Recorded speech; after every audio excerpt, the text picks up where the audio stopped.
Sige, dito ka. Ano, pinapadaan po ako dito. Okay. Ano bang may paglilingkod ko sa'yo? Relax po muna. Doctor, Makakabot po. okay. Yung ano po yung shoulder ko, dati ito, pero parang sa pagtulog lang po yata. Nasole naman, parang bumalik. Pero medyo nangangalay.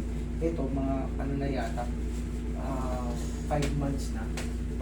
Pag ginalaw ko siya, parang into ground. Tapos minsan, yung pa ako nag-computer ako,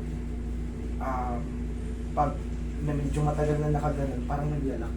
Oh, okay. Gets na kita. Hindi siya frozen pero may sumasabit. Parang may ground na may matalim minsan. Sabay, mga ganun, Oo. pumuputok. Alam ko na yan. Wala sa timing tong shoulder mo. Kaya ganun. Gusto ka. Kasi ito hindi naman frozen, no? Sabi ko sa inyo, hindi frozen. Wala sa timing to. Yung head humerus mo, sumasayad ngayon. Sumasayad ngayon sa maling posisyon. Madali lang yan. Pero syempre, kailangan mo magantay ng mga kahit isang linggo. Pero mamaya, mahina na yan.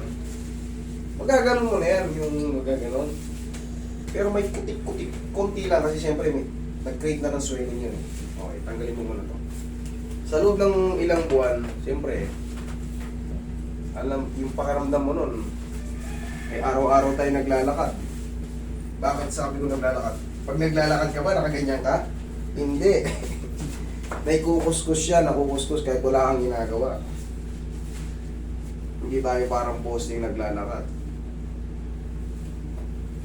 Automatic swing tayo.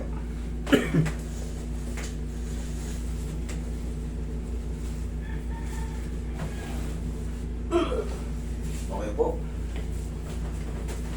Kailangan na matanggal yung pagkaipit ito at may pasok na maayos. Okay, relax na. Yun, isa. Tapa ka. Bubalin mo muna yung shoes mo. Para masalansan natin ang mga ayos yung naman.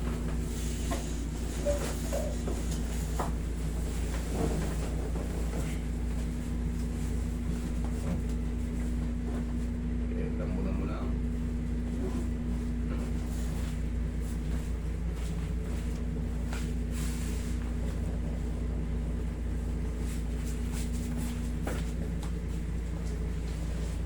Relax mo lang.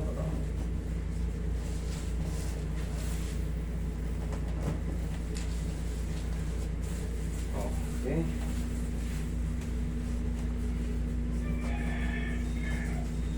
Tawin mo naman yung palakang niya kayo.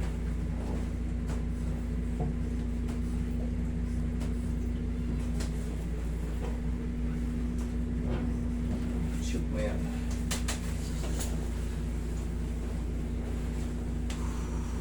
Sumapa. Sumapa. Tong! Ang kapi-kapi. December na yun, nagpapatak lang na 20 days. Yeah. Bakit? Bakit? Birthday mo.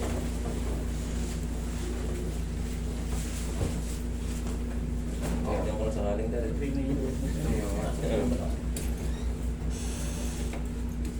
Ayun yung mag-ano ng Pasko? Ayun yung mag-ilot ng Pasko? Eh, di ba parang may pamasko kayo? Baka mo na. Baka dumami bonus nyo. Ako lang mag-isa rito. Okay, inhale. Exhale. Pwede naman.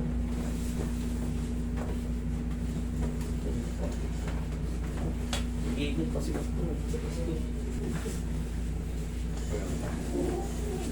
Hindi naman natin yan, mga mas. Ikot ka pa. Naramdaman ko Pasko kayo pag anak dati. Ramdam mo may bardagulan pag may paagaw talaga. Tatakot ka ng barya doon, no? Dati kayo pagtanong ko. Yan. Oh. Tingnan mo sir. Meron pa pero hindi na tuloy ng kanina. Like what I've said before, meron pa pero tapos magantay ka na ng mga 4 to 5 days kung sana yan siya magano. Talagang kasi sasabit pa yun eh, kasi may swelling yan sa loob. Sabi ko nga, meron pa yan, hindi naman talaga, basta konti lang. Tapos, habang tumatagal, tapos may kapatid ka ba na sa inyo? Sino kasama mo sa bahay nyo? Pamilya pa po. O yan, ganitoy mo lang. Kung sino man ang pamilya ni Sir, ayan, ganito Hindi na kailangan lakasan, basta itangat ko lang ha. Kasi kailangan pa ng follow-up yan. Wala kang ibang gagawin kundi ganito, nakatalikod ka ng ganyan. Okay? Yun lang. Kasi baka may chance na may buhating ka katulad nito para kung may dalang freezer. Baka pag ganun mo, bumaba. Kaya Angat lang. hindi ka masasaktan noon. Basta sabi ni Master, ipag ganun mo lang. Okay? Sige, thank you. Pwede naman subukan natin, hindi ka naman mapipili. Hindi na ako mahihiya, malayo ako. Malayo din. Oo, mas maganda yung mas maganda yung isabihin nyo sa akin lahat kasi malay mo, matsamba natin kahit matagal na panahon na relax lang. Kaysa naman hindi natin sinubukan.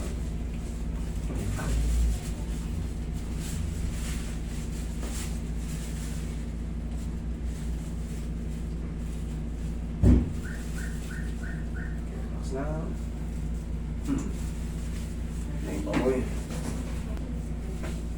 Hindi mahirapan maghanap pang sinabi niyo pala sa YouTube na pahingin pa ako dyan kahit no.